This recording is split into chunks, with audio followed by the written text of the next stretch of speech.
Before we begin, please note that the information provided in this video is for educational and informational purposes only. I am not a licensed attorney, financial advisor, or real estate professional.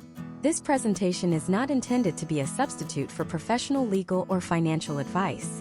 The home buying process, especially the legal documentation, can vary significantly by state and individual circumstance.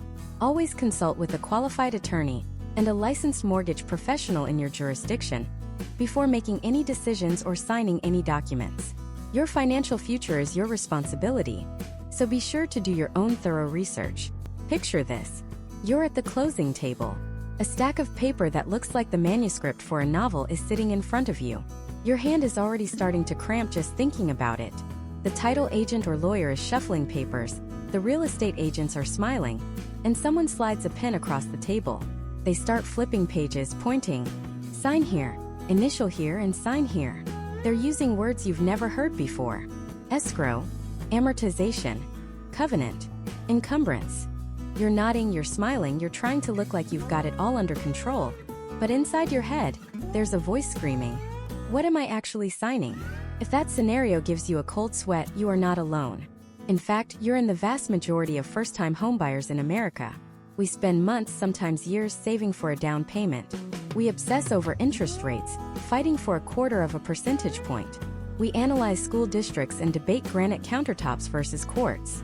But when it comes to the single most important legal document that underpins the entire transaction, our eyes glaze over. We just sign on the dotted line, trusting that it's all standard. And that document is the mortgage deed. This isn't just another piece of paper in the stack. This is the piece of paper. And the crazy part? Most people confuse it with two other, completely different documents. Misunderstanding this one document can be the single most expensive and emotionally draining mistake a homeowner can make. But that's not going to be you.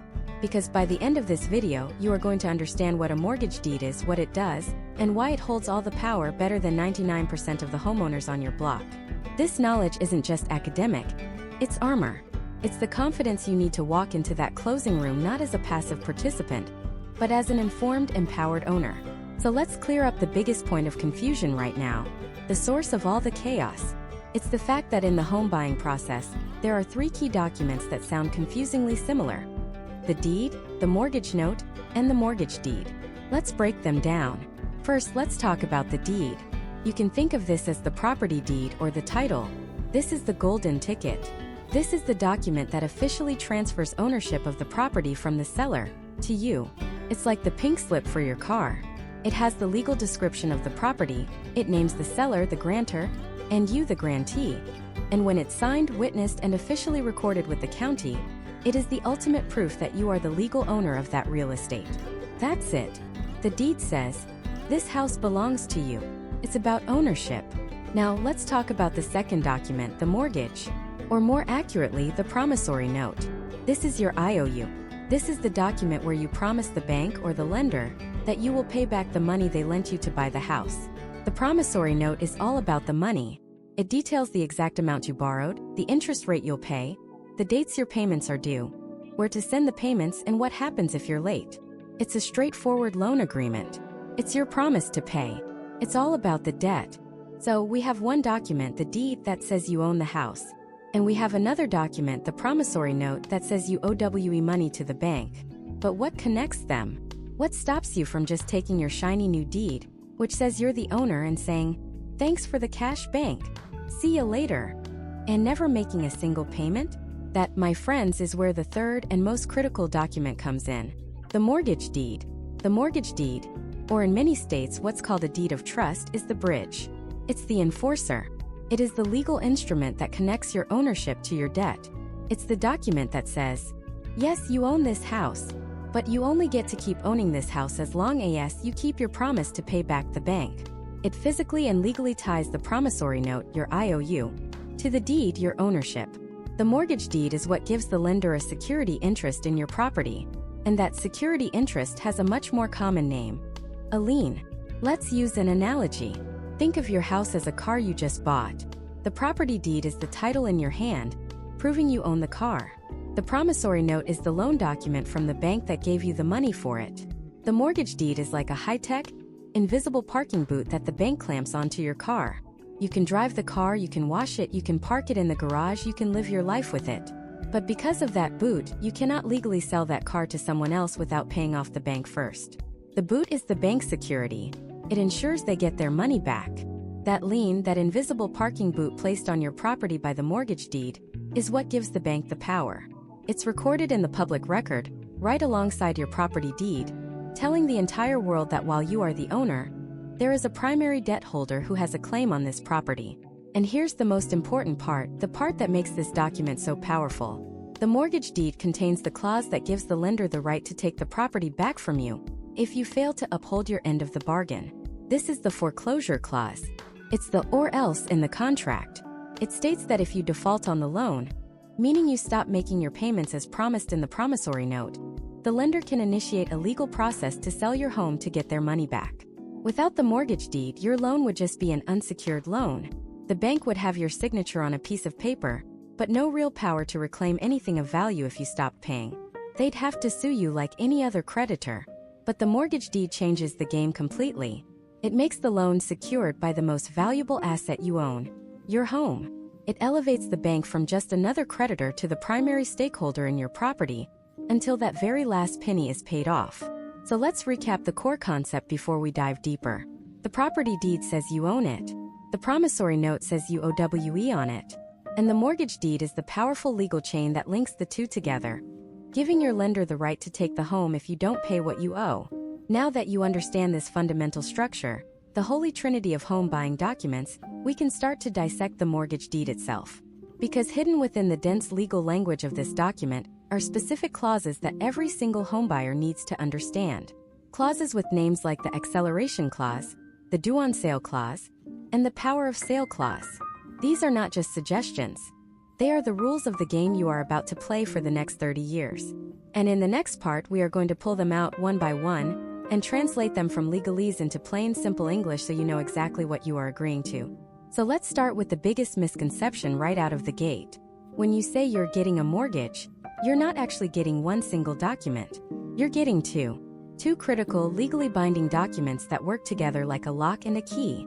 Get this part wrong and you misunderstand the entire foundation of your home loan. The first document is called the promissory note. The second is the mortgage deed itself, or in many states what's called a deed of trust. Think of it this way. The promissory note is your promise. The mortgage deed is the punishment if you break that promise. Let's break down the promise first. The promissory note is the financial heart of the deal. It's the world's most serious IO. This is the document where you personally promise to pay back the lender. It has nothing to do with the house itself, not directly. This is about you and the money. If you were to sign just a promissory note and nothing else, it would be an unsecured loan like credit card debt.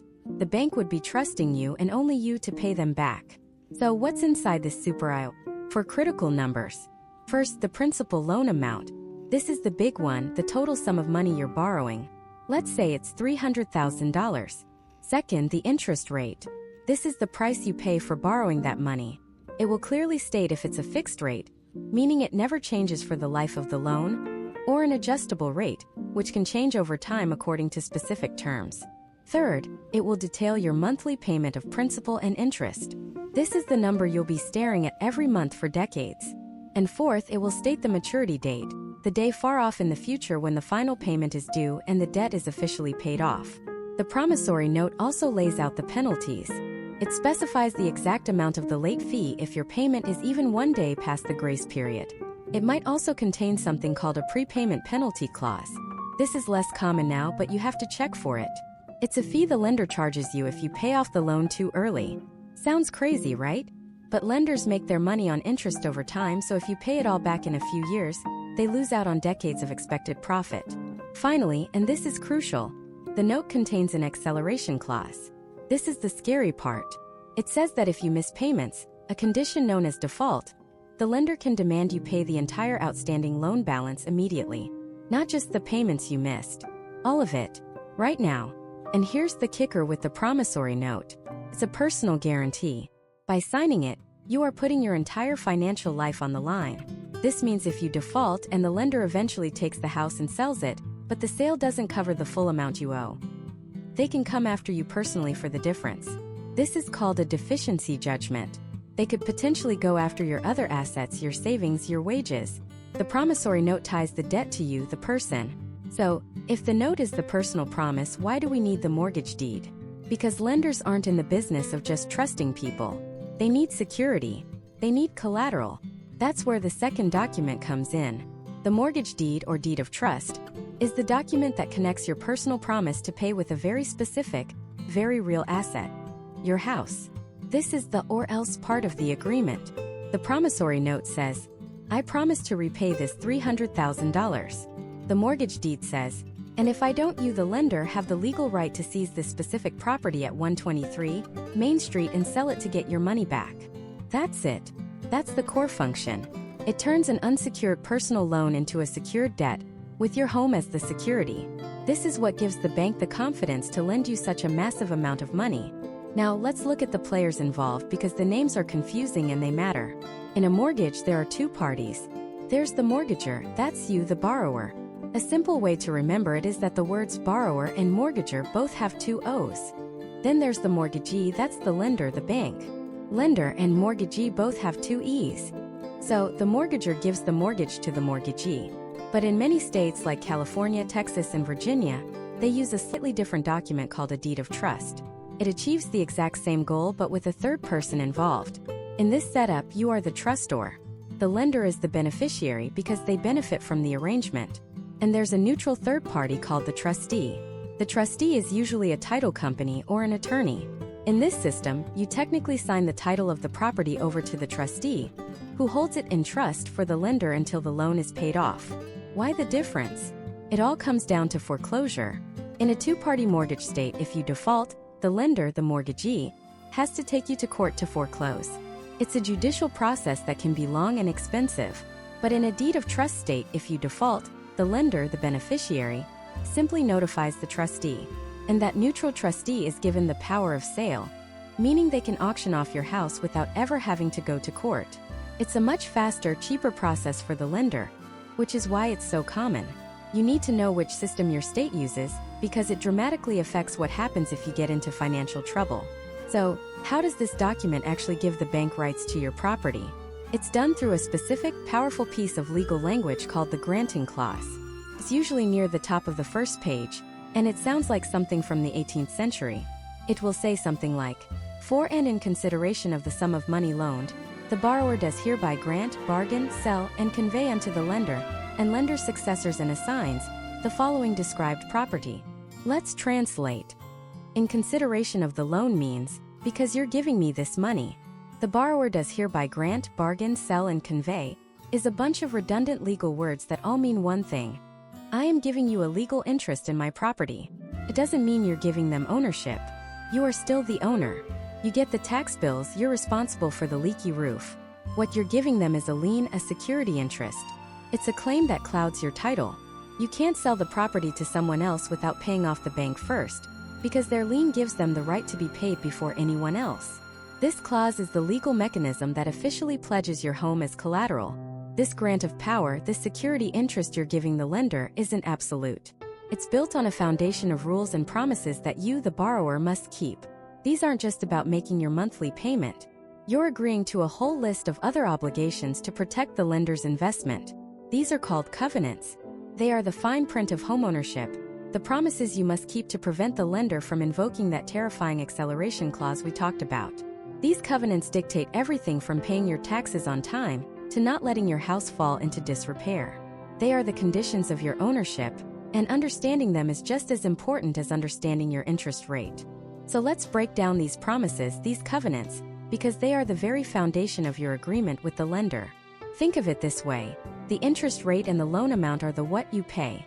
The covenants are the how you must behave while you're paying it.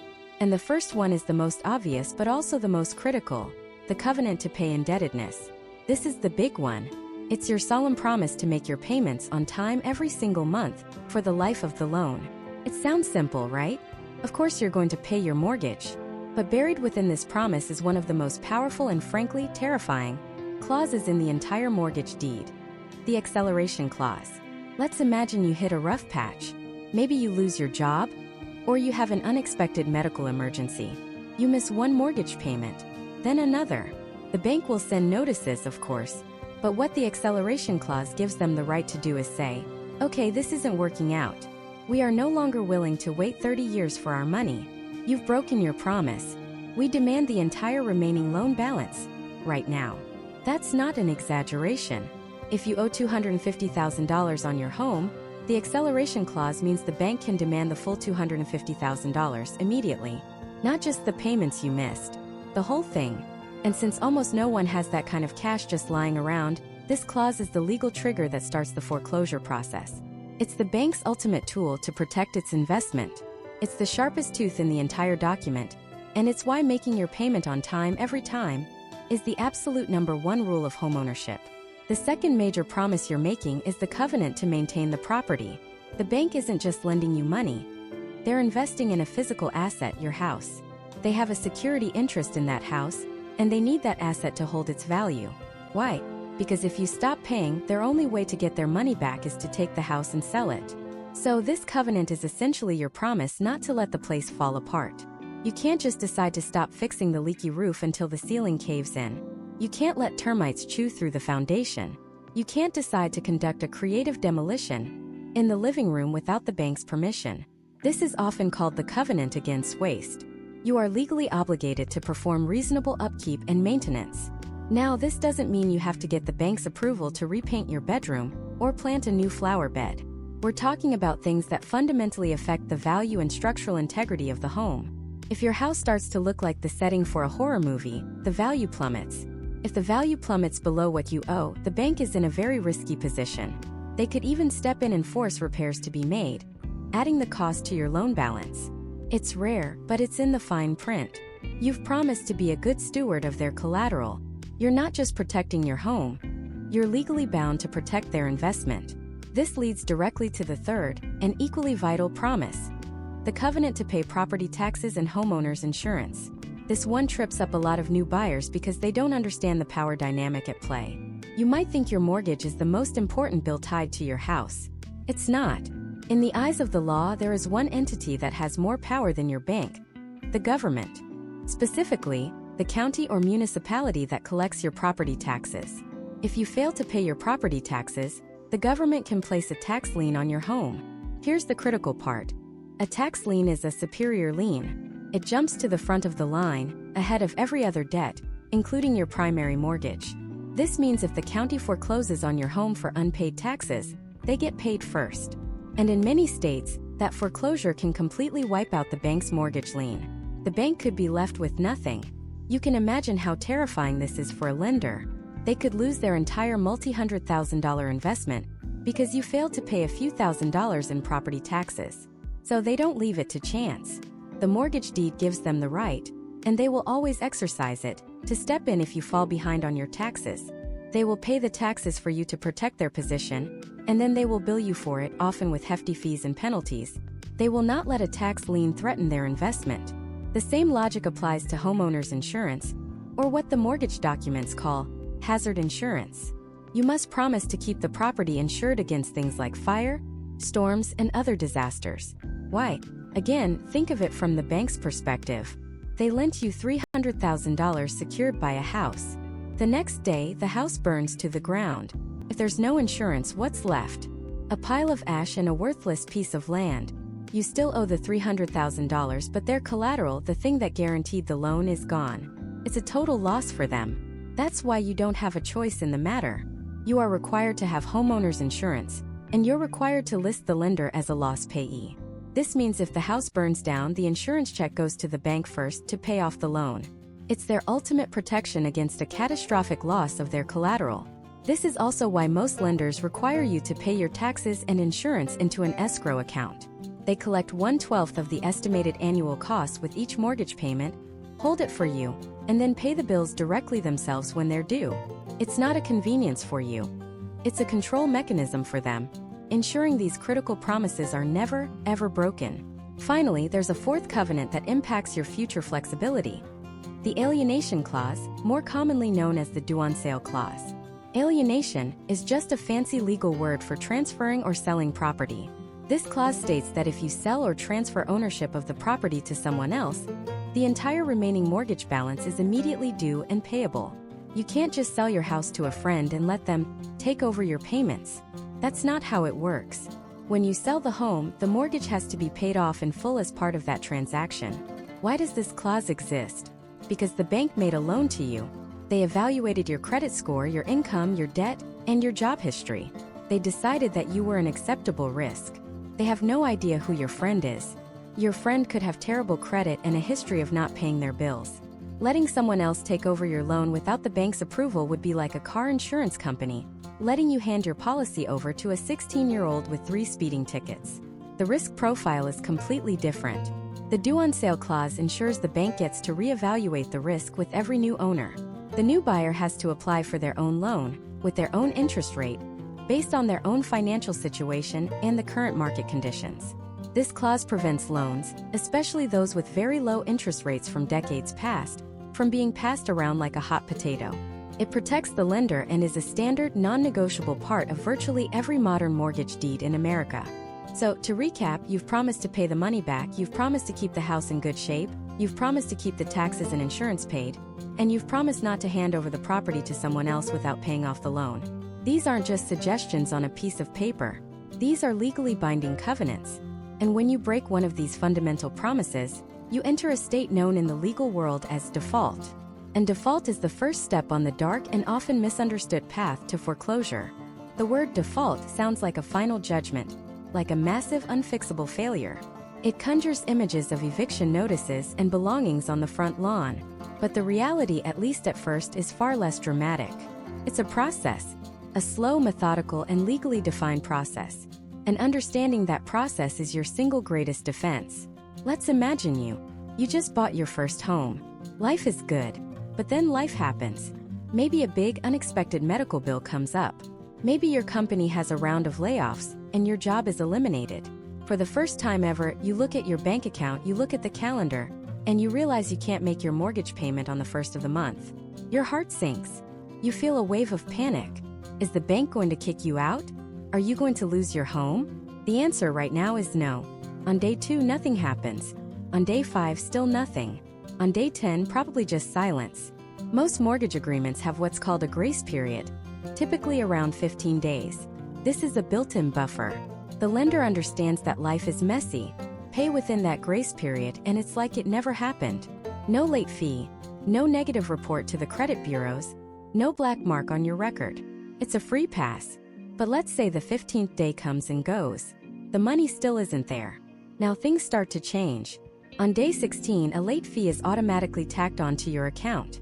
It's usually a percentage of your principal and interest payment, maybe 4 or 5%. It's not devastating, but it's the first consequence. Your lender's communication system also kicks into gear. You'll start getting polite, automated letters. We notice your payment is past due. Please remit payment. You'll get phone calls from a call center. These aren't threats. They are reminders. The system is just doing its job. 30 days past due, it gets more serious. This is the first major milestone. Now, the lender will almost certainly report the missed payment to the 3 major credit bureaus: Experian, Equifax, and TransUnion. This is where you see a real impact. A single 30-day late payment on a mortgage can drop your credit score by as much as 100 points. It's a significant financial blow that can affect your ability to get other loans for years to come. But here's something most people don't realize. This whole time, you're only in what's called a payment default. It's the most common type, but it's not the only way to break the promises in your mortgage deed. You can be in perfect standing with your payments, never missing a single one, and still find yourself in default. This is called a technical default. Remember those covenants we talked about? The promises you made? Let's look at 2 of the biggest ones. First, the promise to pay your property taxes. Your local government, your city or county, has first dibs on your property. Their right to collect taxes supersedes even the bank's right to its mortgage. If you stop paying property taxes, the government can place a lien on your home that is superior to the bank's lien. This terrifies lenders. So, if they find out you're delinquent on your taxes, they will often step in, pay the taxes for you to protect their investment, and then turn to you and declare you in technical default. They'll demand you repay them immediately for the taxes they covered. The second huge one is homeowners insurance. Your mortgage deed legally requires you to maintain continuous insurance coverage on the property for its full replacement value. Why? Because if that house burns down, the bank's collateral, the thing securing their massive loan, is gone. It's a pile of ash. The insurance policy is what protects their investment. If you let your insurance lapse even for a day, the bank will get a notification. They will see this as a critical breach of the contract. They will buy a new policy on your behalf, something called force-placed insurance, which is always, without exception, astronomically more expensive than what you could get on your own. Then they will bill you for it. If you don't pay it, you are in technical default. It could even be something like making a major, unapproved alteration to the home that could affect its value, or failing to maintain the property to a reasonable standard. These are all promises you made. Breaking them puts you in default, even if your payment history is spotless. Now, whether the default is from a missed payment or a technical breach, the next step from the lender is a formal, and much scarier, piece of mail. It has a few different names, like a notice of default or a breach letter. This isn't a friendly reminder. This is a legal warning. It will state very clearly which covenant you broke. For example, you failed to make the payment due on August 1st. And then it will give you the most important thing you have at this stage: a chance to fix it. This is called the right to cure the default. The law and the mortgage contract itself give you a specific window of time, usually 30 days from the date of the letter, to make things right. If you missed a payment, you can cure by sending the payment you missed, plus any late fees that have accrued. If you fail to pay your property taxes, you can cure by paying the lender back for the taxes they covered. If you let your insurance lapse, you can cure by getting a new policy and proving it to the bank. This cure period is your lifeline. It's the lender, guided by state and federal law, essentially saying, "Look, you broke the rules. We are officially putting you on notice, but we are giving you one last chance to fix this before we take the most drastic step possible." During this time, you should be on the phone with your lender. Not hiding, not ignoring their calls, but talking to them about loss mitigation options, about hardship programs, loan modifications, or forbearance plans. This is the window for solutions. Because if that window closes, if that 30-day cure period expires and you haven't fixed the problem, the lender is now legally empowered to invoke the single most powerful and terrifying clause in the entire mortgage deed. It's called the acceleration clause, and it is the point of no return. The acceleration clause states that if the borrower remains in default after the specified cure period, the lender has the right to demand the entire outstanding loan balance be paid back, in full, immediately. Not just the payment you missed. Not just the late fees. Everything. If you owe $250,000 on your home, the bank is now demanding you pay them $250,000. Right now. For 99.9% of homeowners, this is an impossible demand. And the lender knows it. They don't expect you to have $250,000 sitting in a checking account. Invoking the acceleration clause isn't really about getting you to pay the full balance. It's a legal formality. It is the final, necessary step the lender must take before they can unlock the ultimate power granted to them by the mortgage deed. It is the key that opens the door to foreclosure. So what exactly is foreclosure? In the simplest terms, it's the legal process a lender uses to take back your property, sell it, and use the money from the sale to pay off the debt you owe them. It is the ultimate consequence of default. It's the lender exercising the power you granted them on the day you signed that mortgage deed. And the most powerful, most efficient tool they have to do this is a single, devastatingly effective clause buried deep within that document: the power of sale clause. Think of the power of sale clause as the lender's express lane to getting their money back. You see, there are two main ways a foreclosure can happen in the United States: the slow way and the fast way. The slow way is called a judicial foreclosure. This is what it sounds like. The lender has to go to court. They have to file a lawsuit against you, serve you with papers, and a judge has to review the case and issue a formal court order allowing the sale of your home. It's a process that can take many months, sometimes even years. It involves lawyers, court filings, and hearings. It gives the homeowner more opportunities to respond and fight back within the court system. But the fast way is the non-judicial foreclosure. And this is the one empowered by that power of sale clause. By signing a mortgage deed with this clause, you are essentially pre-authorizing the lender to sell your home if you default. You are giving them your permission in advance to bypass the court system almost entirely. There's no lawsuit, no judge banging a gavel. The lender simply has to follow a series of state-specific notification steps, like sending you official letters and publishing a notice of the sale in a local newspaper, and then they can proceed with auctioning off your property. This is a monumental grant of power. Let that sink in. The single most valuable asset you will likely ever own can be sold, not by a court order, but because of a paragraph of text you agreed to years earlier.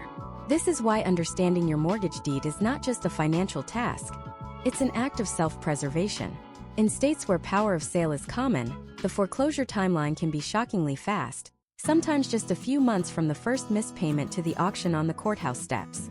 Now, to make things just a little more confusing, in about half the country, you might not even have a document called a mortgage deed. Instead, you'll have something called a deed of trust. From a homeowner's perspective, they function in almost the exact same way. They secure the loan with your property, but the mechanics behind the power of sale are slightly different, and it's crucial to understand how it works. A traditional mortgage involves two parties: you, the borrower, the mortgager, and the lender, the mortgagee. It's a direct contract. But a deed of trust introduces a third party, a neutral middleman called the trustee. When you sign a deed of trust, you're technically not giving the property title directly to the lender as collateral. Instead, you are giving what's called legal title to the trustee, who holds it in trust for the lender.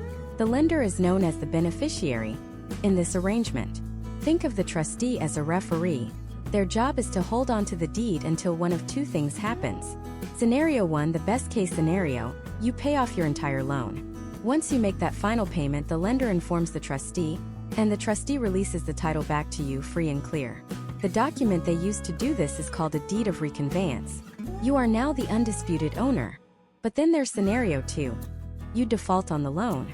The lender, the beneficiary, notifies the trustee that you've broken the contract. Now the trustee's other duty kicks in. Following the instructions from the lender and the rules laid out in the deed of trust, the trustee is the one who initiates the foreclosure process. They are the ones who will manage the sale of your property, all without needing to go to court. Why? Because the deed of trust, by its very nature, contains the power of sale. You gave the trustee that power on day one. So whether it's a mortgage deed with a power of sale clause or a deed of trust with a trustee, the result is the same: a non-judicial foreclosure. A faster, cheaper, and more streamlined process for the lender to reclaim their investment. This is why lenders in many states strongly prefer using a deed of trust.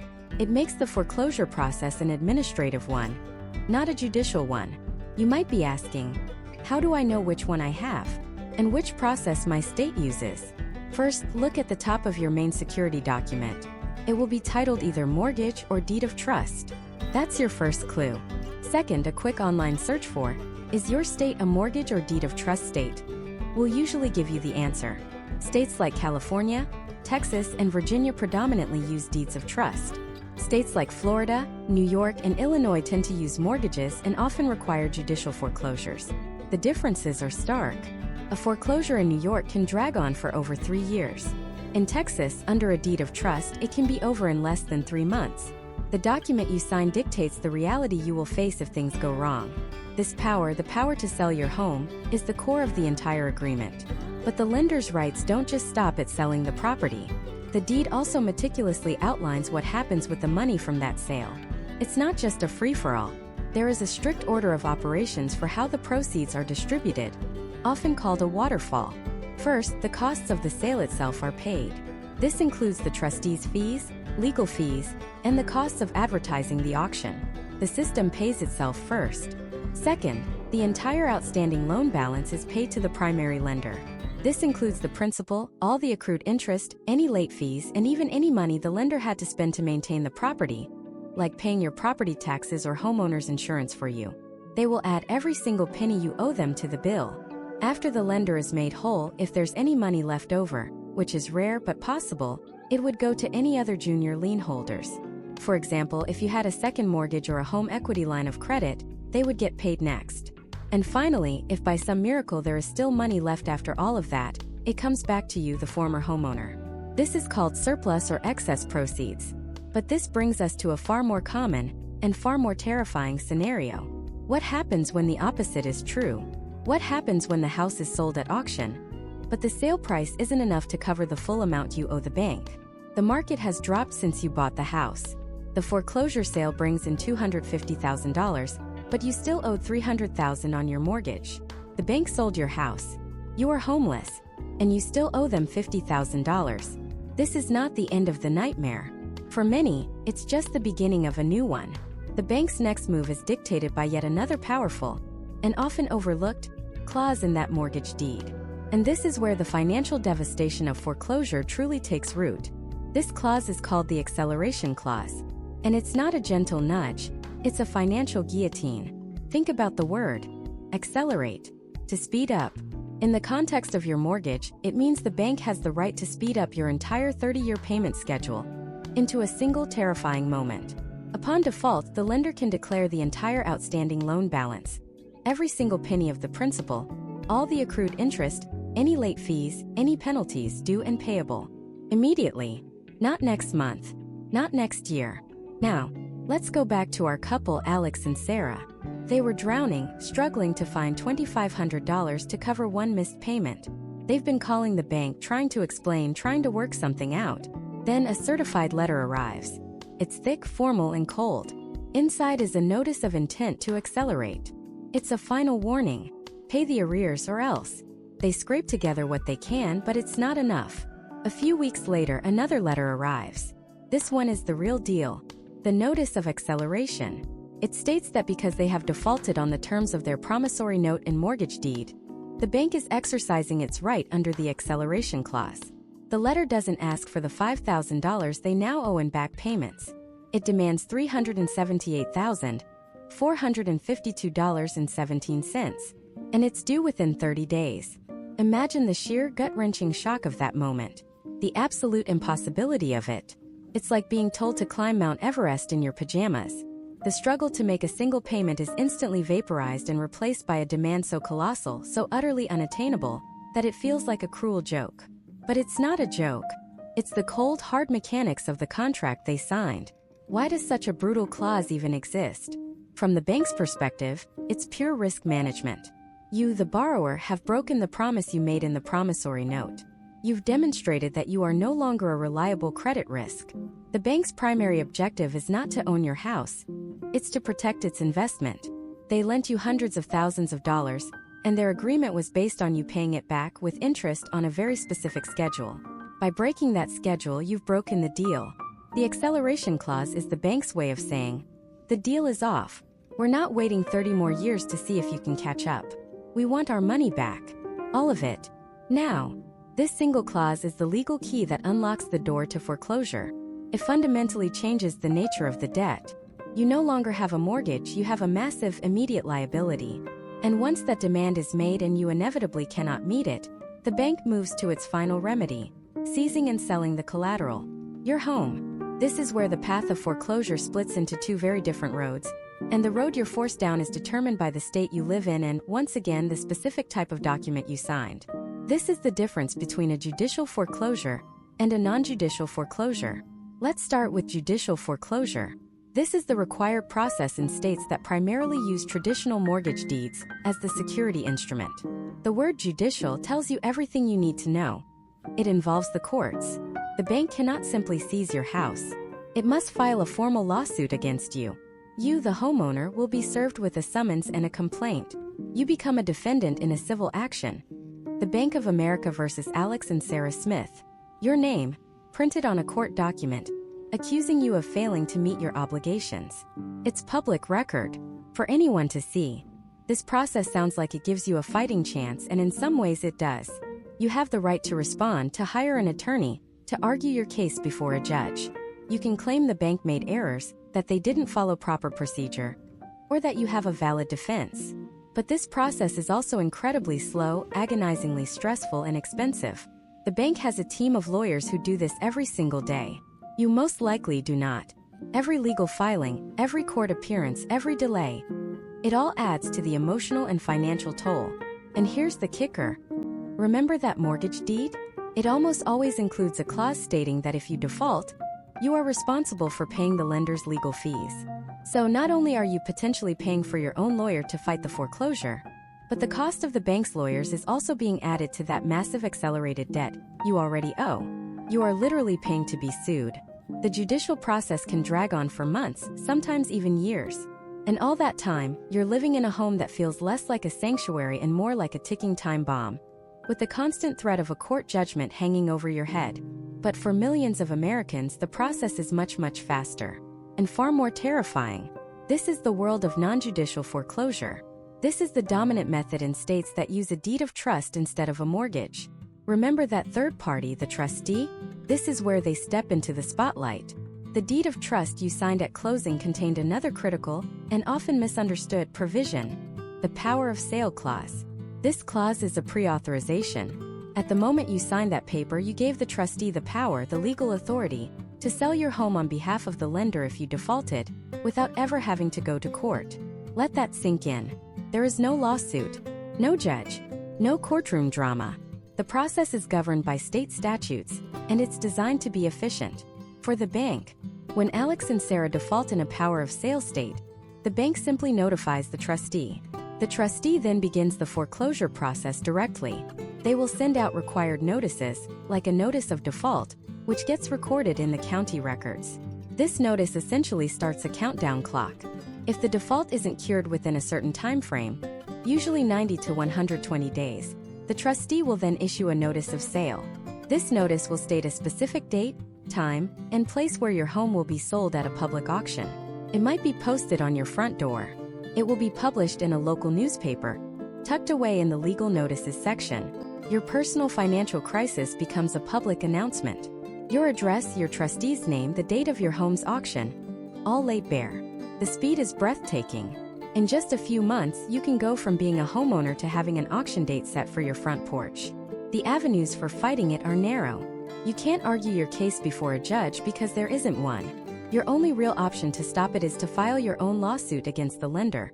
An incredibly difficult and expensive uphill battle, known as a wrongful foreclosure suit. For Alex and Sarah, receiving that notice of sale is the final blow. The acceleration notice was a demand for an impossible sum of money. The notice of sale is a schedule for the dismantling of their life. It's a tangible date circled on a calendar, the day they will officially lose their home. They see the ads in the paper. They get letters from foreclosure rescue scammers and bottom-feeding investors. Their neighbors whisper. The home that was once their greatest source of pride has become a symbol of their deepest shame and failure. Whether through the slow, grinding gears of the court system or the swift, merciless efficiency of a power of sale, the destination is the same: the foreclosure auction. A public spectacle where the single biggest asset you've ever owned is put up for sale to the highest bidder. And what happens on those courthouse steps is often the most misunderstood and financially devastating part of the entire process. The nightmare doesn't end when the gavel falls. For many, it's just beginning. The auction itself is a brutal, lightning-fast affair. And it's almost never what people picture. Forget the dramatic bidding wars you see in movies with families desperately trying to save their home. The reality is far colder. The primary bidder, in a huge number of cases, is the lender themselves. They aren't there with a briefcase full of cash. They make what's called a credit bid. This means they bid using the debt that is owed to them. If you owe them $300,000, they can bid up to that amount without putting up a single dollar in new money. Their bid is essentially them saying, "We'll cancel this much of the debt in exchange for the title to the property." Why do they do this? To set a floor price. They want to ensure the house doesn't sell for a ridiculously low amount, say $50,000, to a random investor. If no outside investor is willing to bid more than what the bank is owed, the bank will almost always win the auction with its credit bid. The gavel falls, and just like that, the bank now owns your former home. It becomes an REO property, real estate owned. This is the inventory of homes that banks then list with real estate agents to try and sell on the open market. But what if an investor does show up and bid? These aren't your typical homebuyers. These are professionals who buy distressed properties for a living. They have to show up with certified funds, ready to pay in full, often that same day. They're buying the property as is, with no inspection, no disclosures, and potentially with you, the former owner, still living inside. They're also buying it subject to any other liens that might have priority, making it an incredibly risky gamble that only seasoned pros are willing to take. But here is the single most important, most devastating misunderstanding about foreclosure. So many people believe that once the house is sold at auction, the debt is gone. They think, well, they took the house, so we're even. It's over. That is a catastrophic assumption, because in most of the United States, it is not over. Not by a long shot. Let's use some real numbers. Imagine you owed $320,000 on your mortgage by the time the foreclosure sale happened. That includes the original loan balance, plus missed payments, late fees, and the lender's attorney fees, which they've happily tacked onto your bill. Now, let's say the housing market has taken a downturn since you bought the home. At the auction, the highest bid, whether from the bank or an investor, is only $250,000. Your brain does the math. The lender got the house, which sold for $250,000. You still owed them $320,000. There is a $70,000 gap. That gap has a name. It's called a deficiency. And this is where the nightmare truly begins. In most states, the lender can turn around and sue you personally for that $70,000. They take you to court, and because the numbers are all there in black and white, they win. The court grants them what is called a deficiency judgment. This isn't a debt tied to a house anymore. The house is gone. This is a personal judgment against you. It's a legal declaration that you, the individual, owe the bank $70,000. And they have immense power to collect it. They can garnish your wages, meaning they can legally force your employer to send a portion of your paycheck directly to them, every single pay period, until the debt is paid. They can levy your bank accounts, freezing them and seizing the funds inside without warning. They can place a new lien on anything else you might own, like a car, or even worse, on any future home you might scrape together the money to buy years down the road. This deficiency judgment can follow you for a decade or more. A financial ghost that haunts your every move, making it nearly impossible to rebuild your life. You lost the house, you lost your equity, your credit is destroyed, and now you have a court-ordered judgment hounding you for tens or even hundreds of thousands of dollars. This is the brutal reality of the recourse clause embedded in the legal structure of your mortgage. Now, this is where your specific state laws become a matter of financial life and death. The United States is not uniform in this. States are generally divided into two camps: recourse states and non-recourse states. The scenario I just described is what happens in a recourse state, which is the majority of them. The lender has recourse to come after your other assets to cover their loss. But in a handful of non-recourse states, the laws are different. In states like California, Arizona, or Minnesota, for example, there are specific laws that often protect a homeowner from a deficiency judgment, and this is a huge but, only under very specific circumstances. Typically, this protection applies to the original loan you used to purchase your primary residence. It's often called an anti-deficiency statute. In these states, the law essentially says that the lender's only recourse is to take back the property. They agreed to the deal, they accepted the house as collateral, and if its value drops, they have to accept the loss. They can't come after you personally for the shortfall. This sounds like a get-out-of-jail-free card, but it's riddled with exceptions. Did you refinance your original loan? You may have just turned your non-recourse loan into a recourse loan, stripping away your protection. Do you have a second mortgage or a home equity line of credit, a HELOC? That is almost always a recourse loan. The first mortgage lender might foreclose and take the house, but that second lender, who got wiped out and received nothing from the sale, can and absolutely will come after you for the full amount they are owed. And this brings us full circle right back to that stack of papers you signed at closing. Because whether you face this devastating financial outcome is often determined by the type of security instrument you used: a mortgage or a deed of trust. Remember that key difference? A mortgage typically requires a judicial foreclosure, a lawsuit. The lender has to take you to court to get permission to sell. The process for getting a deficiency judgment is often rolled right into that same lawsuit. It's a slow, cumbersome process, but it's all handled through the court system. A deed of trust, with its power of sale clause, allows for a non-judicial foreclosure. It's faster, cheaper, and happens outside of a courtroom. Because this process gives the lender so much power and speed, some states that use deeds of trust have stronger anti-deficiency laws to create a balance. They essentially say, fine, you can have a fast, non-judicial foreclosure, but if you choose that route, you give up your right to pursue a deficiency judgment. The lender has to choose the fast foreclosure or the slower, more expensive court process if they want to try and get more money from the borrower. You see how it all connects? The document you sign dictates the process of foreclosure, and the process of foreclosure dictates whether you walk away with just a black mark on your credit, or whether you walk away with a judgment that could financially cripple you for the next 10 to 20 years.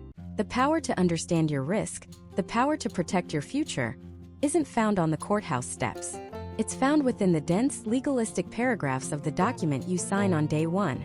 And hidden within those paragraphs are specific clauses, booby traps of legal language, that define the lender's rights and your obligations. And the most dangerous ones are often the ones that sound the most harmless. Take, for instance, the acceleration clause. It sounds almost exciting, doesn't it? Like something that helps you pay off your loan faster. The reality is the exact opposite. It is the lender's nuclear option. This clause states that if you violate any term of the mortgage, most commonly, if you miss a certain number of payments, the lender has the right to demand the entire outstanding loan balance be paid back immediately. Not just the payments you missed. Not the late fees. Everything. The whole $200,000, $300,000, $400,000. Now, imagine this scenario. You and your partner buy your first home. Life is good. Then the unexpected happens.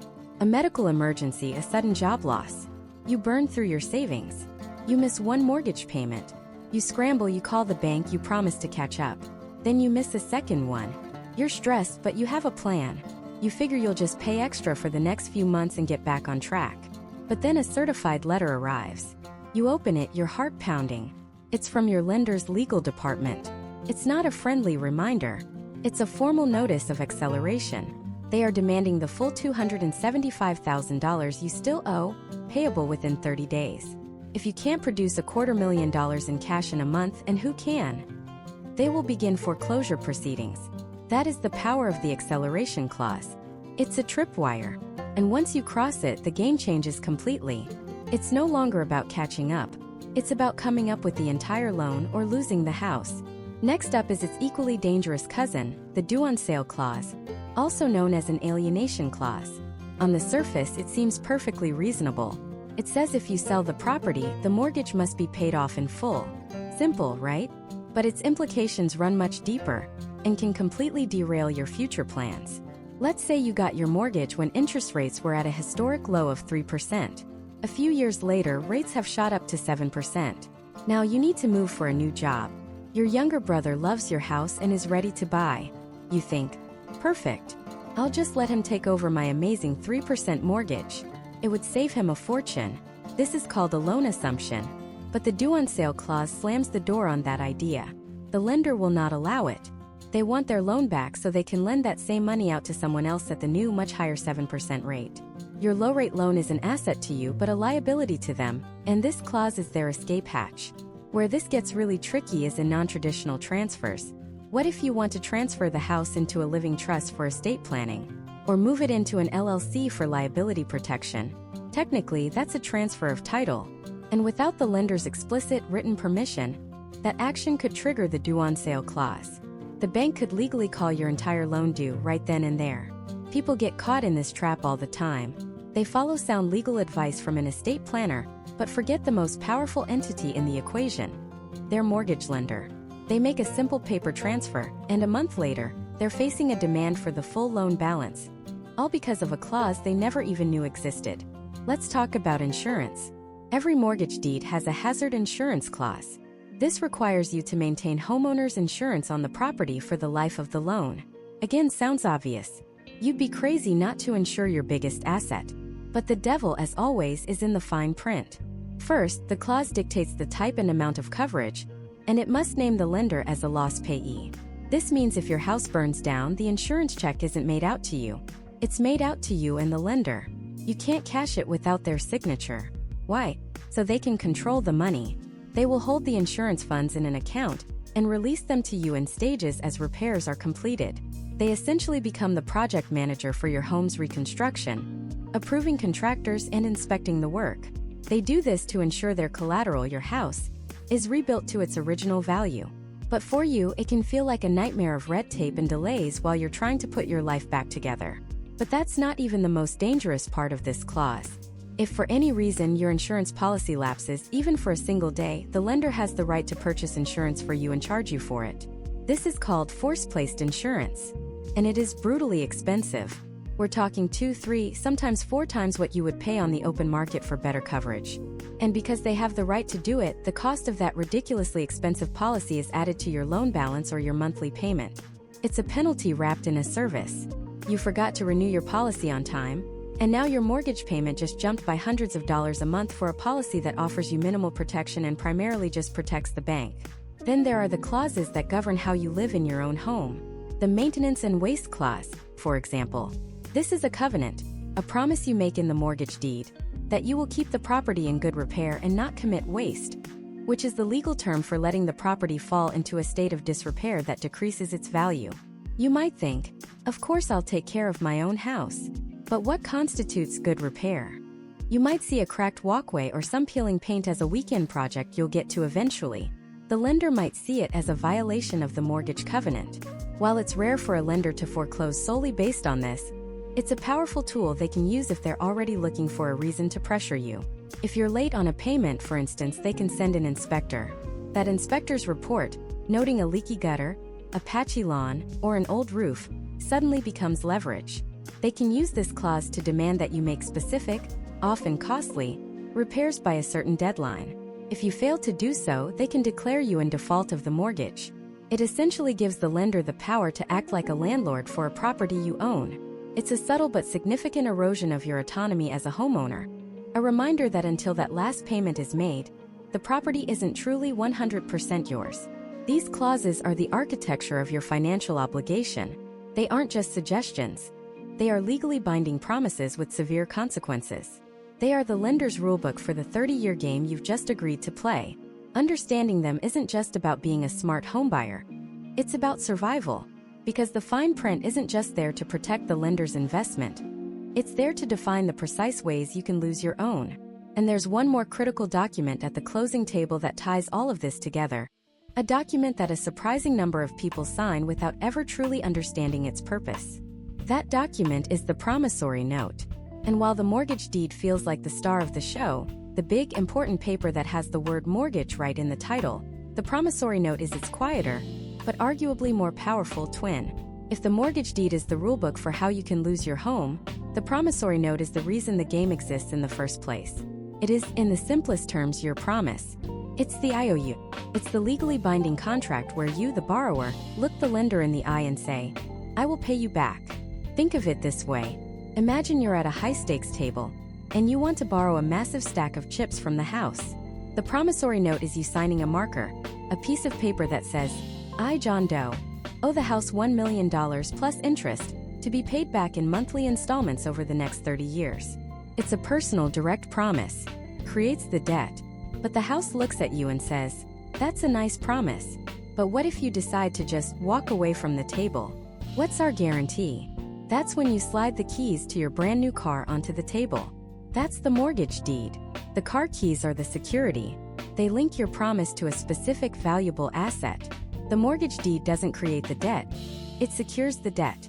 It says, if I break the promise I made on that promissory note, you have the right to take my car. In this scenario, your house is the car. The promissory note is the debt itself. The mortgage deed is the collateral. They are two separate documents that perform two separate, but completely interconnected, functions. You sign both at closing, and together they form the foundation of your home loan. One without the other is useless to the lender. A promise to pay with no collateral is an unsecured loan, which no one gives for a house. And collateral with no underlying promise to pay is just a meaningless lien on a property. So let's take a magnifying glass to this promissory note. What exactly are you promising? While the mortgage deed was filled with covenants and clauses about property taxes and insurance, the note is all about the money. It's the cold, hard math of your loan laid out in black and white. First, you'll see the principal amount. This is the big number. It's the total amount of money you are borrowing, right at the start, before a single cent of interest has been added. Next, and for most people most importantly, is the interest rate. This is the cost of borrowing the money, expressed as a percentage. The note will clearly state if your rate is fixed, meaning it will never ever change for the life of the loan, or if it's an adjustable rate, an arm detailing exactly how, when, and by how much it can change. This single number will determine how much you pay over 30 years, potentially more than the price of the house itself. Then comes the details of your payment. The note will specify the date your first payment is due, and the date of every monthly payment after that for the next 360 months.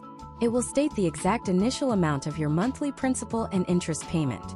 It will tell you where to send the money. It's the core instruction manual for servicing your debt. The note also contains what's called the maturity date. This is the finish line. It's the date on which the loan must be paid in full. For most people with a 30-year mortgage, this date seems impossibly far in the future, but it's the light at the end of the tunnel. It's the day your promise is officially fulfilled. But what happens if you stumble? The note gets very specific about this. It will have a section on late charges.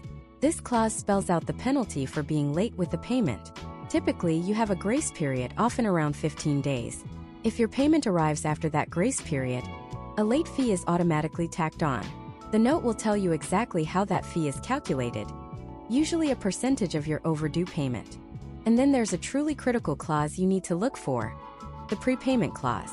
This determines whether you can pay more than your monthly amount, or even pay off the entire loan early, without getting hit with a penalty. Why would a lender penalize you for giving them their money back sooner? Because their business model relies on collecting interest from you over many, many years. If you pay it all back in year 5, they lose out on 25 years of projected profit. Thankfully, most modern consumer mortgages, especially government-backed ones, do not have prepayment penalties, but you must check. Having the flexibility to pay down your principal faster without a penalty is a massive financial advantage. Finally, we come to the most severe clause in the promissory note, the one that connects directly back to the power of the mortgage deed. It's often called the default or acceleration clause. This provision states that if you violate the terms of the note, primarily by failing to make your payments, the lender has the right to accelerate the loan.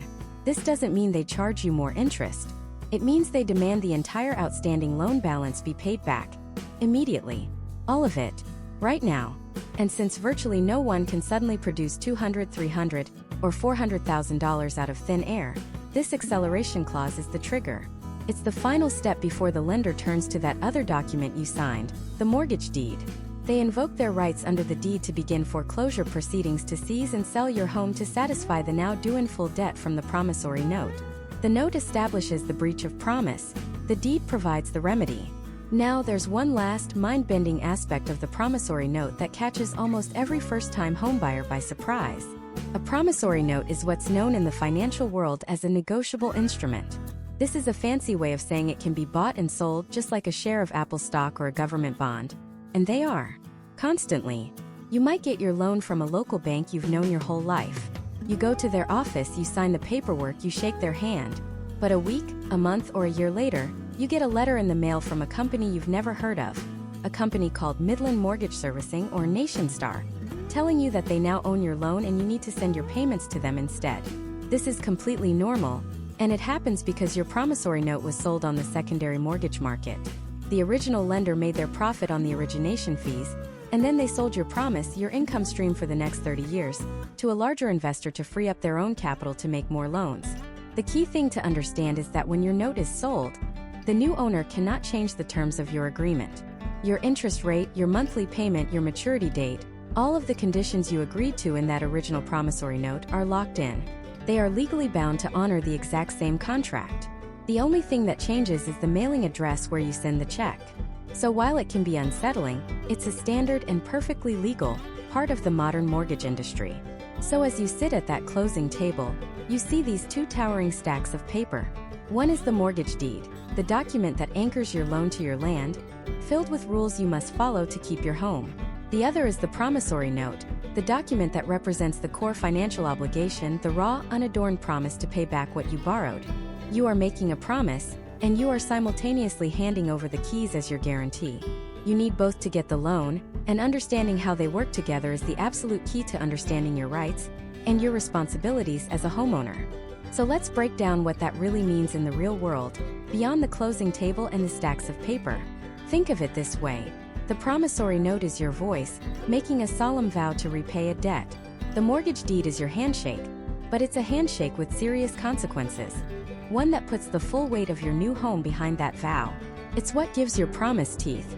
It's the document that transforms a simple loan into a secured loan. And that single word, secured, is what makes the entire system of home financing possible.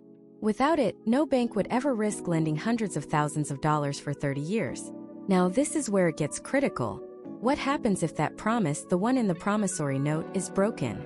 Let's say life throws you a curveball, a job loss, a medical emergency, and you can no longer make your monthly payments. This is where the mortgage deed awakens. It's been sitting quietly in the county records office, a dormant giant. But the moment you default on the loan, it springs into action. The deed contains specific clauses, often called the power of sale clause or an acceleration clause. The acceleration clause means the lender can demand the entire remaining loan balance be paid immediately, not just the payments you missed. And if you can't, the power of sale clause gives the lender the right to initiate foreclosure. Foreclosure is the legal process where the lender takes possession of your property and sells it to recover the money they lent you. It is the ultimate consequence of the mortgage deed. It's the lender calling in their collateral. This process varies dramatically by state.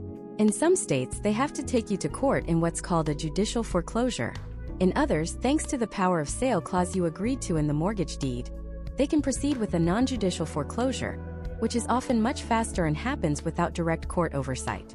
The mortgage deed itself dictates which path can be taken. It's the rulebook for the worst-case scenario. And that's why understanding it isn't just about being a smart homebuyer. It's about protecting yourself and your family. It's about knowing the rules of the game before you ever start playing. But let's flip the script. Let's talk about the best-case scenario. The one you're working towards for 15 or 20 or 30 years. You've made your final payment. That last check has cleared. It's a moment of incredible triumph. The promise you made in the promissory note has been fulfilled. So what happens now? Does the mortgage deed just disappear? Not exactly. The lender is now legally obligated to release their lien on your property. They do this by filing another legal document. Depending on your state, this might be called a satisfaction of mortgage, a deed of reconveyance, or a release of lien. This new document is just as important as the original mortgage deed. It is the lender's official public declaration that the debt is paid in full, and that they no longer have any claim, any right, or any interest in your home whatsoever. They are officially removing their security interest. This document gets recorded at the same county office where your mortgage deed was filed, effectively canceling it out. The chain of title is now clear of the lender's claim. And at that moment, for the first time, you own your home free and clear. The handshake is over. The promise is fulfilled. The property is 100% unequivocally yours. That piece of paper, that satisfaction of mortgage, is the legal proof of your financial freedom. It's the finish line of a marathon, and it's a document you should cherish and keep in a safe place forever. So, knowing all this, what are the common mistakes first-time homebuyers make, and how can you avoid them? The single biggest mistake is not actually reading the documents. I know. At closing, you're presented with a stack of paper the size of a phone book. The pressure is on, everyone is smiling, and you just want the keys. But buried in the legal language of your mortgage deed and promissory note are details that will govern your financial life for decades. Pay close attention to a few key clauses. First, the due on sale clause. This is standard, but you need to know it's there. It means if you sell the property, you can't just have the new buyer take over your payments. The entire loan balance becomes due immediately. Second, look for any prepayment penalty clause. While less common now on standard loans, these clauses would mean you'd have to pay a fee if you pay off your loan too early. Imagine wanting to refinance to a lower rate or paying extra each month to get out of debt faster, only to be penalized for it. You have to know if that clause exists. Third, understand that acceleration clause we talked about. Know what triggers it, usually missing a certain number of payments because it's the first step on the road to foreclosure. Another common pitfall is thinking you can just file these documents away and forget about them. Your mortgage deed is a public record. Anyone can go to the county recorder's office and see that you have a loan on your property and who the lender is. This is not for privacy, it's for transparency, to ensure that anyone thinking of buying the property from you knows that the lender has a primary claim. After your closing, you should receive a copy of the recorded deed in the mail. Make sure you get it. Verify that all the information is correct. Your name, the property description. This is your proof of the transaction, and it's a foundational document for your ownership. Finally, don't misunderstand the other responsibilities outlined in the mortgage deed. It's not just about paying the principal and interest. The deed almost always requires you to do two other things. Pay your property taxes and maintain homeowner's insurance. This is to protect the lender's investment. If you don't pay your property taxes, the government can place a lien on your home that is superior even to the bank's lien. If the house burns down and you don't have insurance, the bank's collateral is literally gone. This is why most lenders require you to pay into an escrow account. Each month, part of your mortgage payment is set aside into this account, and the lender pays your taxes and insurance for you from it. The mortgage deed is the document that gives them the right to require this. It's all part of the package of being a responsible homeowner, and protecting the asset that secures your loan. When you boil it all down, the mortgage deed isn't just a contract. It's the architectural blueprint of your homeownership journey. It's the legal framework that makes the dream possible. It represents a profound exchange of trust. You are trusting the lender with a massive sum of money, and they are trusting you with a valuable asset. The promissory note is your word. The mortgage deed is the bond. It's a document that speaks to both the immense privilege and the profound responsibility of owning a piece of the American landscape. It's the story of your commitment, written in legal ink and recorded for the world to see. So when you finally sit down at that closing table, don't see that stack of papers as an obstacle. See it for what it is. It is your entry ticket. You are not just signing your name. You are claiming your space. You are not just taking on a debt. You are building equity, creating a home, and laying the foundation for your future. Understanding the mortgage deed is the final step in transforming yourself from a hopeful house hunter into a confident, knowledgeable homeowner. And that knowledge is the truest key you will ever be handed.